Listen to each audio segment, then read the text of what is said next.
Graças e paz, amados a todos. Como eu havia prometido aos irmãos, estamos com a nossa segunda aula, com a nossa série de escatologia, não é isso, professor Eduardo? E vamos estar estudando hoje sobre o tribunal de Cristo e as bodas do Cordeiro. Por quê? Porque uma coisa está ligada à outra. Tá bom? A gente falamos sobre que o arrebatamento, ele se daria antes da grande tribulação. Então, como a gente está falando em ordem cronológica, em ordem dos fatos, dos acontecimentos. Então, o que acontece? Falamos do arrebatamento e hoje vamos estar tratando com nossos irmãos sobre o tribunal de Cristo e as bodas do Cordeiro. Amados, queremos fazer uma breve oração para dar início. Pai, te louvamos pela vida do teu servo, Eduardo, pela nossa vida, pela vida dos teus filhos e tuas filhas que vão estar, Senhor, também aprendendo mais uma vez a tua palavra, um assunto muito relevante para os dias odiernos. Pai querido, louvamos a Deus pela vida de todos. Abre o entendimento, traga a iluminação do teu Espírito Santo, porque toda a tua palavra já é inspirada pelo teu Espírito. Te louvamos por tudo, em nome de Jesus. Amém. Abra sua Bíblia na carta do apóstolo Paulo aos 2 Coríntios, tá? 2 Coríntios, capítulo de número 5 e o verso de número 10, que diz assim: porque todos devemos comparecer ante o tribunal de Cristo, para que cada um receba segundo o que tiver feito por meio do corpo, olha bem, ou bem ou mal, coisa bem séria, tá? Esse texto está em 2 Coríntios, capítulo 5, versículo 10, para a gente embasar o nosso assunto. Professor Eduardo, o senhor tem alguma coisa a dizer sobre o nome, o Tribunal de Cristo, como é esse nome na língua grega, né, que é o grego koiné, que era o grego que se falava na época de Jesus, e acrescentar mais alguma coisa para a gente fazer um resumo, ler aqui uma introdução do que vamos estudar. Tá? Amém. Também saúdo a todos com a paz do Senhor. O termo tribunal é representado pela palavra grega bema ou bematos, que se refere a uma plataforma elevada de julgamento e recompensa. Esse termo é usado 10 vezes no Novo Testamento. Ainda falando sobre o tribunal de Cristo, será um lugar onde Jesus pessoalmente recepcionará a sua igreja, de acordo com a segunda carta de Paulo aos Coríntios, capítulo 5, versículo 10. O crente foi julgado como pecador em Cristo. Isso aconteceu no passado, na crucificação do Senhor Jesus. O crente foi julgado como filho durante toda a sua vida aqui na terra. Agora o crente será julgado como servo do Senhor. Este julgamento será no céu, no lugar conhecido por Tribunal de Cristo, de acordo com 2 Coríntios 5 e 10, 1 João 4 e 17, Romanos 14 e 12 e Lucas 14 e 14, além de Apocalipse, capítulo 22, versículo 12. Professor Samuel. Amém. Graças a Deus, professor Eduardo. É isso mesmo. Dentro ainda dessa exposição que vamos estar tratando com os irmãos sobre o Tribunal de Cristo, a gente vai observar, professor Eduardo, que tem algumas perguntas que não quer calar, tá? Porque, por exemplo, quando ocorrerá esse Tribunal de Cristo, né? É uma pergunta, quando? Sim, vai haver o Tribunal de Cristo, mas quando é que vai ocorrer? A gente vai estar explicando aqui mais na frente. Aonde ocorrerá? Ou seja, onde será esse Tribunal de Cristo? É muito importante isso, né? Porque se você vai para um tribunal, você tem que saber onde é. É no Fórum de Paulista? É no Fórum do Rio Grande do Norte? É no Fórum do Sul? Né? Onde é esse tribunal? Não é isso? Quem participará? Outra pergunta importante. Quando ocorrerá? Onde ocorrerá? Quem participará? E para que serve esse tribunal, né? É verdade. Porque se vai acontecer um tribunal, mas ele serve para quê? Sim. Como será feito esse julgamento? Porque se é um tribunal, vai haver julgamento. Se vai haver julgamento, como será feito esse julgamento? Né? A base de quê? O que é que vai contestar, né? Atestar, ou aprovar, ou desaprovar esse julgamento? Como será vista também as nossas obras nesse tribunal? Né? Todos cristãos precisam praticar obras a Deus, e como será vista essas obras? Então, tudo isso é importante que a gente coloque aqui para saber, né? Quando ocorrerá, né, professor Eduardo? É Quando verdade. ocorrerá esse tribunal de Cristo, né? A gente falou do arrebatamento da igreja, que o primeiro desencadear da questão da escatologia, né? Que é a doutrina das últimas coisas, escatos, o que acontece. Então, depois do arrebatamento, ocorrerá o tribunal de Cristo. Então, quando ocorrerá? Depois do arrebatamento da igreja. Então, o tribunal de Cristo, ele ocorrerá após o arrebatamento da igreja e acontecerá, obviamente, após esse rapto, né? Quando a igreja for arrebatada. Se você abrir a Bíblia Apocalipse, já foi citado pelo professor Eduardo, no capítulo de número 22 e o verso de número 12, vai dizer assim, 22 e 12. E eis que cedo venho, e o meu galardão está comigo para dar a cada um, mas segundo as suas obras, né? Então, o professor Eduardo, pode dizer mais alguma coisa aí dentro da introdução aí do Tribunal de Cristo? Como é que vai se dar esse tribunal? Tá? E a gente acrescenta aqui mais alguma coisa, tá bom? É interessante, meus queridos, que diante do tribunal de Cristo, todos os santos de todas as épocas comparecerão neste julgamento para dar conta do que tiver praticado de si mesmo a Deus. Romanos capítulo 14, versículos 10 ao 12. Ali cada um receberá o seu galardão ou pagamento por seu trabalho e obediência prestada ao Senhor. Olha aí. É o cumprimento da parábola dos talentos, em Mateus capítulo 25, versículos 14 ao 19. Este tribunal não é para condenar, e sim para recompensar. Olha aí, Amém? então veja bem, veja a diferença. Esse tribunal ele não é um julgamento para juízo, Muito bem. mas é um julgamento para recompensa. Isso. Então já muda toda, né? Já muda todo o contexto da situação. Então veja bem, esse tribunal de Cristo, como o nosso professor Eduardo falou, diante do tribunal de Cristo, né, todos os santos de todas as épocas comparecerão nesse julgamento. Isso. Veja que gente vai estar nesse tribunal, né, professor? Abraão, Isaac, Jacó, todos aqueles que a gente já estudou sobre eles, José e Os outros patriarcas, os patriarcas, né? Jó, Noé, todos, Moisés, estará lá nesse tribunal. E obviamente isso vai se dar conforme depois do arrebatamento, que é Tessalonicenses 4, 16 e 17, né? Se contará com Cristo nos ares, e 2 Coríntios 5 e 10, que já lemos, mas tem também Romanos, capítulo 14, 10 ao 12.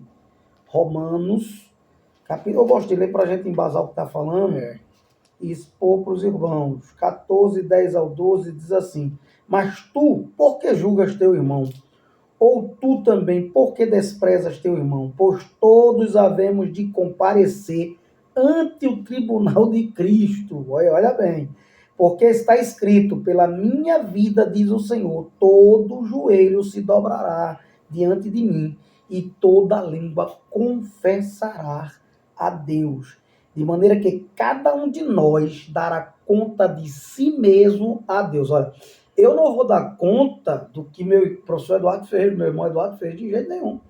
Nem ele vai dar conta do que eu, Samuel, né, o presbítero Samuel fez, de jeito nenhum. Cada um dará conta de si a Deus. Eu me lembro, professor Eduardo, que uma certa feita o obreiro chegou para mim, e eu não vou citar nomes, né, esse obreiro já é em memória, mas ele disse assim, não, faça isso, porque quem vai prestar conta disso de você é o pastor da igreja. Eu disse, não, meu irmão, o pastor da igreja vai dar conta das ovelhas, sim, mas do que eu fizer, quem vai prestar conta sou eu. Cada um dará conta de si a Deus. Professor Eduardo, o senhor tem mais alguma coisa a acrescentar sobre aonde ocorrerá esse tribunal, quem participará? O senhor já falou que é todos, né, de toda a época, mas aonde ocorrerá esse tribunal, né? Na realidade, só ressaltando, como será feito esse julgamento? Só ressaltando aquilo que falou o nosso professor e presbítero Samuel, ninguém ficará de fora do julgamento. Olha aí. Pois a Bíblia traz o artigo definido. Olha. Todos comparecerão. todos é todos, né? E como será feito esse julgamento? O julgamento será baseado em 3 aspectos da nossa vida cristã. Primeiro, seremos julgados pelo trabalho feito para Deus, de acordo com a primeira carta aos Coríntios, capítulo 3, versículos 8, 14 e 15. Nesta ocasião, mostrará como administramos nossos bens aqui, dons, dádivas, nessa vida, dotes, talentos, enfim, tudo o que recebemos da parte de Deus, como redimidos por seu sangue, fomos por ele, vimos aqui, ainda na continuidade, comprados agora não são mais nossos, não temos mais o direito de fazermos o que quisermos com a nossa vida e com o que possuímos. Não somos mais detentores de nada, e sim administradores de Deus. Bons ou maus, tal dia se aproxima para a prestação de contas. Você está preparado? Aí vem uma pergunta, né, É professor? uma pergunta. O segundo, só para trazermos aqui a conclusão, o segundo, seremos julgados pela nossa conduta, segundo aos Coríntios 5 e 10. Olha aí. E terceiro, seremos julgados pelos tratamentos feitos aos irmãos da fé. Já foi falado aí, pelo a nosso gente professor e Depois presbítero. a gente vai destrinchar isso aí mais um Romanos pouquinho, tá bom? 14 e 10. Então, observe, não haverá injustiça. Jesus, sendo Deus, é justo. E sendo homem, conhece a natureza humana. Amém? Ele viveu aqui, né, entre nós e a Bíblia vai dizer que assim, ele veio como Deus, né, e ele se tornou carne, sendo Deus, ele se tornou o verbo, habitou, tabernaculou, né, Sim. no princípio era o verbo era Deus, o verbo estava com Deus, o verbo se fez carne e habitou entre nós, né, é o logo de Deus, é a palavra, Sim, o logo sim. de Deus, que é Jesus. Então, a palavra se fez carne, é o Emanuel, Deus entre os homens, então ele conhece de tudo que a gente passa aqui, porque ele viveu, pelo menos 33 anos ele viveu aqui. Exatamente. Né? E ele viveu intensamente. Se fosse escrever, segundo os estudiosos, a vida de Jesus dos 30 aos 33, não tinha livro que coubesse de tantos assuntos. Agora imagina, e outra coisa, se fosse escrever também os 3 últimos dias também de Jesus, teria muita coisa para ser escrita. É verdade. Porque foram, né, coisas extraordinárias. Inclusive, temos, no futuro, se Deus permitir, temos o desejo de trazer um comentário sobre isso, escrever um comentário sobre isso, sobre a trilogia da cruz, né? A trilogia da cruz, a gente vai ver muita coisa. Mas, inclusive, professor Samuel, vale ressaltar que em Jesus habitava uma dupla natureza. Podemos observar isso aí no Concílio de Calcedônia, por Sim. volta do ano de 451, onde ele realça a união teantrópica de Cristo. Jesus, ele é verdadeiro homem, verdadeiro Deus. Você observa que por volta do século XIX surgiu uma teoria na Inglaterra que ficou conhecida como a teoria quenótica, de onde extrai seu nome do verbo grego e significa oco, vazio, sem coisa alguma. E de acordo com essa teoria, Jesus, ao se esvaziar, ele abriu mão de sua divindade e não de sua glória. Mas certa feita, Jesus ele disse a Filipe, quem vê a mim vê o Pai, porque eu e o Pai somos um. Somos um, né? Como está lá na Amém? carta de Filipenses, né? De Paulo aos Filipenses, né? Que Jesus, ele se esvaziou, né? Tomou a forma de servo, de doulos, né? Isso, no grego, servo. Doulos também era relacionado a um escravo. Um escravo da orelha furada. Você vê que Jesus, ele lavou os pés dos discípulos, né? Exatamente. E Pedro não quis, e ele disse, não, se eu não lavar, tu não tem parte comigo. Sim. Quando Pedro disse, não, senhor, então me dá um banho todo, ele disse, não, você já está limpo pela palavra. Verdade. Quem está limpo pela palavra, você lavar mais a cabeça, só os pés. Então, veja bem, meus irmãos, o que eu estava dizendo era justamente o que o professor Eduardo falou, só para endosar mais, ele tinha citado 1 Coríntios 3, versículo de número 13, né? Sim. E 14, que fala sobre essas obras, né, que serão julgadas. Mas ele falava também de Jesus como verdadeiro homem, verdadeiro Deus, e o que eu queria dizer era isso. É que, veja bem, enquanto os homens queriam ser deuses, né, os imperadores, né, os imperadores ali representados na parte de baixo da estátua do Nabucodonosor, que é a parte das pernas, né, que a durabilidade era maior, né, são 4 impérios mundial, né, cabeça, peito e braço, quadril e ventre, e as pernas. As pernas falam da longevidade, né, que é a parte maior da estátua, e é justamente o período onde os romanos, né, que eles governaram o mundo, Eram é representados. verdade, por 14 a 16 imperadores, e uma grande parte eram homossexuais, né, fazia parte até da cultura, que não era um homossexualismo como hoje, né, é uma coisa um pouco diferente, é bom a gente lembrar que é um pouco diferente, fazia parte da cultura a ideia deles terem relação tanto com homem quanto com mulher, e ali era o culto, também tem o paganismo, envolve um monte de coisa que a gente não vai entrar em detalhe agora. Mas quando eu quero dizer isso é que enquanto os homens quiseram ser Deus, né, Jesus, que é sendo Deus, se torna homem. Sim, é verdade. E outra coisa, verdade. veio como um homem, né, como Deus, né, se tornou homem sem deixar de ser Deus e voltou para o Pai como Deus sem deixar de ser homem. Sim. Viu? Em carne, obviamente que corpo glorioso, mas ele também estava em carne, corpo transformado, que é o modelo do que vai acontecer conosco, a igreja. Então, voltando aqui ao grande tribunal, porque é muito assunto, a gente termina desviando um pouco o curso, mas aí o professor Eduardo, ele citou, não foi, Eduardo? Segundo 1 Coríntios 13 e 14, Sim. que diz assim, a obra de cada um se manifestará, na verdade, o dia declarará, porque pelo fogo será descoberta. Fogo fala de juízo, de justiça, de provação, né? E o fogo provará, olha aí, qual seja a obra de cada um. Se a obra que alguém edificou nessa parte permanecer, esse receberá galardão. Versículo 15, se a obra de alguém se queimar, sofrerá detrimento, mas o tal será salvo, todavia como pelo fogo, né? Aqui é interessante porque não é que você, a obra lá sendo reprovada, você também vai deixar de ser salvo, não. Você vai deixar de receber aquele galardão, mas você será salvo pelo fogo. Escute isso. Se a obra, versículo 16, não sabeis vós que sois o templo de Deus, e aqui já entra um outro contexto, que não tem nada a ver com o que a gente está falando, tá? Mas vamos aqui, professor Eduardo, ainda. O tribunal de Cristo, todos comparecerão. Quem será o juiz, professor Eduardo, desse tribunal? Quem será o juiz? Né? Aqui está pedindo para a gente ler 2 Timóteo 4 e 8. Mas quem, professor Eduardo, será esse juiz? Será o próprio Senhor Jesus. Jesus, ele hoje é advogado, né? Isso, mas naquele dia ele estará como juiz. Muito bem. Enquanto o nosso querido professor e presbítero Samuel está aí folheando as Escrituras Sagradas, é interessante que a gente pode ver que positivamente as obras na prova do fogo, de acordo com 1 aos Coríntios 3, 11 e o 15, positivamente será o ouro, a prata e as pedras preciosas.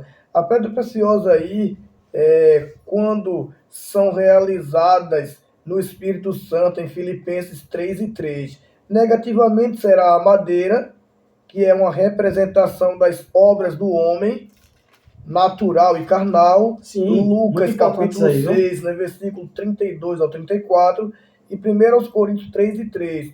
O feno, que é uma das representações das vãs filosofias vãs, né? Enganos e tradições de homens, Colossenses 2, 4 a 8, Hebreus 13 e 9, e a palha, que é uma representação das falsidades religiosas e dos preceitos humanísticos. Mateus capítulo 15, versículos 8 e 9. Professor Samuel. Pronto, professor Eduardo, o que é que a gente vai ver aqui? Quem será o juiz, né, nesse grande tribunal de Cristo? Será o próprio Deus, o Jeová, o autoexistente, aquele que se revela, que cria existência, né? Cria o que não existe, o bara do hebraico, né? E o asa, né? Criar do que não existe e fazer do que já existe. E um material, né? Material já existente, fazer um outro material, tá? Ou uma outra coisa. Então, este tribunal, ele não é para condenar, como a gente falou. e sim para recompensar. Mas quem será o juiz desse tribunal? O próprio Senhor Jesus Cristo, conforme 2 Timóteo, capítulo 4, e o versículo de número 8, tá bom? Vê também, professor Eduardo, 1 João 5:21, tá? Eu vou ver aqui o 2 Timóteo 4 e 8, que diz assim, ó: desde agora a coroa da justiça me está guardada. Paulo falando lá as últimas palavras dele, né?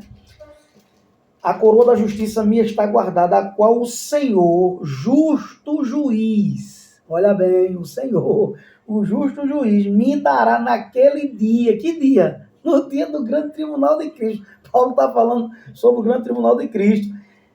Me dará naquele dia, e não somente a mim. Olha aí, Paulo não é, né, exaltado, nem orgulhoso, ele diz não somente a mim, mas também a todos os que amam a sua vinda. Né? Quantas pessoas hoje eles já não amam mais a vinda do Senhor Jesus, trazendo uma aplicação para nossos dias, né, professor Eduardo? Nem fala mais sobre a volta de Jesus, tem gente que nem gosta de Apocalipse, né? Tem um professor pavor, meu que tem ele uma não... fobia do Apocalipse. Eu tinha um professor meu que ele não era muito simpatizante pelo livro do Apocalipse, mas é importante a gente lembrar que o Apocalipse está na Bíblia, e toda a escritura é divinamente inspirada por Deus, né? Para exortar, consolar, edificar, não é isso? Então, e o Apocalipse faz parte dela. Lembrando que a gente está vivendo dias apocalípticos, né? Ainda que não estejamos na tribulação, como a gente falou, o arrebatamento se dará antes da grande tribulação, e é o próximo assunto, professor Eduardo, da gente, que é um assunto que vai pedir, eu acho que praticamente 1h30 da gente, porque é um assunto mais extenso, e não vai dar para falar tudo, mas a gente vai tentar falar o máximo que puder. 1 João 5:21, vê se é isso mesmo. Eu anotei aqui, mas não coloquei o detalhe. 5:21. Diz assim, 5:21. Veja se é o que diz mesmo. Filhinhos, olha aí, guardai-vos dos ídolos. É isso? Só até aqui, esse versículo é isso mesmo? Deixa eu me ver João 5:21, porque pode ser que eu não coloquei aqui, eu coloquei talvez João. Seja o Evangelho, eu acho que é o Evangelho de João. Epístola, né? Não é a epístola, não, é o Evangelho de João. O Evangelho de João. Vamos lá, meus irmãos, acompanha conosco aí, João 5:21. Provavelmente é esse aqui. Provavelmente. Tudo leva a crer. Veja o que é que diz aqui o 5:21. Já achei, tu achou aí? Sim. Deixa eu ver se é ele mesmo. É isso mesmo. Pois assim como o Pai ressuscita os mortos e os vivifica, assim também o Filho vivifica aqueles que quer, certo? Mas eu ainda acho que não é esse texto. Mas vamos seguir em frente, tá? Porque aqui fala sobre, pelo menos... O versículo 22, Samuel, vai dizer assim, e o Pai a ninguém julga, mas ao Filho confiou então todo o julgamento. Foi isso, eu anotei errado. Todo o julgamento. Tá? Então é o versículo 22. Então o Filho o julgará. O Filho aqui. O Pai confiou ao Filho todo o julgamento. Positivo. Muito obrigado, professor Eduardo. É isso mesmo. Vou até corrigir aqui, tá com a caneta aí? Corrigir esse versículo, porque é ruim quando a gente cita um versículo e ele não bate com aquilo que a gente está embasado. Tem isso aqui, Samuel. É o 22. Tá? Depois eu corrijo aqui. Então vamos lá, meus irmãos. O julgamento, professor Eduardo, será baseado em 3 aspectos da nossa vida cristã. O professor Eduardo já citou aqui, mas eu vou citar novamente para os irmãos não esquecer, tá bom? Seremos julgados pelo trabalho feito para Deus. O que é que você está fazendo para Deus? Tem gente que diz que é crente, mas é crente em casa, nem comunga com os irmãos a mesma fé, e acha que em casa ele está salvo e está tudo certo, porque ele é templo e morada do Espírito Santo. Meu irmão, para você ser templo e morada do Espírito Santo, você primeiro precisa ser membro do corpo. E a igreja é o corpo de Cristo. Para eu me considerar um templo e morada do Espírito Santo, eu primeiro preciso ser um membro e estar ligado ao corpo, estar em comunhão com meus irmãos. Porque a Bíblia vai dizer no livro de 1 João que se eu digo que amo a Deus e não amo meu irmão, mentiroso. Eu estou mentindo. Verdade. Tá? E como é que eu amo meu irmão se eu quero distância dele, se eu não quero comungar com ele, não quero participar da mesma fé com ele e evangelizar, ganhar outras vidas? Meu irmão, tá muito enganado, tá? Então, vamos ver lá. no tribunal de Cristo, qual vai ser a sua saída? Porque aqui cada um que diga alguma coisa, mas lá fica difícil, né? Então, seremos julgados pelo trabalho feito para Deus. Você está fazendo o que para Deus? Está evangelizando, está ganhando almas, está ensinando, está fazendo discípulo, está discipulando, está entregando literatura, está orando, está intercedendo, está ajudando os irmãos. Então, vamos ver, né? Como estamos administrando nossos bens? Como estamos administrando nossos bens aqui? Né? Nossos bens. Bens, talentos, dons. Como é que você está administrando? Né? Professor Eduardo, para eu dizer que eu sou cristão, eu preciso ter pelo menos uma ação por mês de generosidade com o meu irmão. O verdadeiro cristão, ele está baseado na forma da igreja. Qual é a forma da igreja? Atos 2, 42 ao 46. Certo? Comunhão, partir do pão, orações, certo? Era uma marca registrada da igreja do primeiro século. A primeira igreja, né? A igreja apostólica, que não é romana. Tá? A igreja apostólica, é bom bem lembrar os irmãos, a igreja católica apostólica significa igreja universal. Aonde tiver um cristão salvo em Cristo, é a igreja visível de Deus e ela também, geograficamente, é a igreja local, tá? Onde os irmãos se reúnem. Mas, quando Roma entra, aí, depois de 300 anos, que a gente não vai entrar nesse detalhe, então a gente vai falar depois sobre a reforma e a gente vai falar sobre isso com mais detalhe. Mas voltando aqui, como estamos administrando nossos dons? Paulo vai dizer, né? Desperta o dom de Deus a Timóteo, né? Que há em ti, certo? Então, talentos, responsabilidade na obra do Senhor. Segundo, seremos julgados pela nossa conduta. Como é que está sendo a sua conduta? Né? O uso do que fazemos com o nosso corpo pelo bom ou mau procedimento. Tem pessoas que cultuam o corpo. Né? Eu conheci uma pessoa que ela cultuava o corpo. O narcisismo, por exemplo. Né? Lembra da filosofia, né? da ideia lá de Narciso, né? Que ele começou a olhar para a água, achou tão bonita a figura dele que caiu, morreu afogado, não sabia nadar. Então, como estamos administrando o nosso corpo? Né? Será que estamos vivendo a egolatria? Né? Então é preciso ter cuidado nisso aí.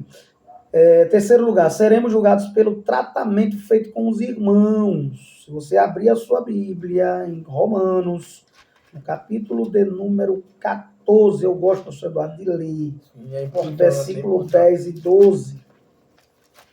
A gente vai entender aqui, Romanos 14, 10 e 12. Vai dizer assim: mas tu, por que julgas teu irmão? Ou tu também, por que desprezas teu irmão? Pois todos havemos de comparecer, até eu já li esse texto, né? Ante o tribunal de Cristo, porque está escrito, pela minha vida, diz o Senhor, todo joelho se dobrará, né? Toda língua confessará a Deus, de maneira que cada um de nós dará conta de si mesmo a Deus. Até eu já li esse texto. É interessante, meu professor Samuel e presbítero, vai dizer que seremos julgados pelo tratamento feito aos irmãos na fé. Na fé. Romanos 14, 10. Na fé. O resultado desse julgamento será recompensa ou perda de recompensa, né? De duas uma. Ou terá recompensa, se tratou bem, porque é como o texto de Mateus diz, né? Quando estive nu, me deste de vestir, tive fome, me deste de comer, tive sede, me deste de beber, né? Estive preso, em mim visitaste. Então, tudo isso vai ser levado em conta. Até os discípulos se espantaram, eles disseram, quando foi que a gente fez isso, Jesus? Quando fizesse um desses pequeninos, a mim eu fizesse. Então, nossos irmãos na fé, domésticos na fé, conforme Salmos ainda 15, ele vai dizer, Senhor, quem habitará no teu tabernáculo? Quem morará no teu santo monte? Aquele que anda em sinceridade e pratica a justiça, não é a injustiça, é a justiça. E fala verazmente segundo o seu coração. Aquele que não difama com a sua língua, nem faz mal ao seu próximo. Olha aí. Nem aceita nenhuma afronta contra o seu próximo. Olha aí. Ele nem fala mal, nem aceita que alguém fale. O camarada vem falar de Eduardo para mim, meu irmão, vamos orar por ele? Vamos mandar orar um pelos outros? Rapaz, você joga um balde da cascalada na cabeça da pessoa. Então, aquele que não empresta o seu dinheiro com os outros, e assim vai, né? O texto vai por diante. Mas qual será a pauta, professor Eduardo, desse julgamento? Quais os ínteres serão julgados? Serão julgados todas as obras, né? Que recompensa vai haver? Como vai ser essa aprovação? Como é que será isso aí? É interessante que Eu peguei aqui, pontuei Qual algo a pauta, né, interessante, desse julgamento? né, em que você tem um assunto Uhum. assim mais plausível, mas eu quero me ater no que receberemos no tribunal de Cristo. Primeiro, a gente pode elencar aqui 3 fatores preponderantes. Primeiro, é as recompensas eternas. Segundo, recompensas inimagináveis. E terceiro, recompensas imerecidas. Sim, aí vem a graça, né? A graça. Então, quais os íntegros serão julgados? A gente vai ver que todas as obras, né? Conforme Todas as já obras. lemos 2 Coríntios 5:10, Romanos 14:10, Eclesiastes 12:14, diz que até as intenções Até as intenções do coração. Então, recompensas pelo bem. A gente vai ver em Efésios 6:8, essas recompensas, em Hebreus 6:10. Vamos ver também a aprovação pelo trabalho feito conforme Mateus 25:21, 2 Timóteo 4:8, né, coroa de justiça.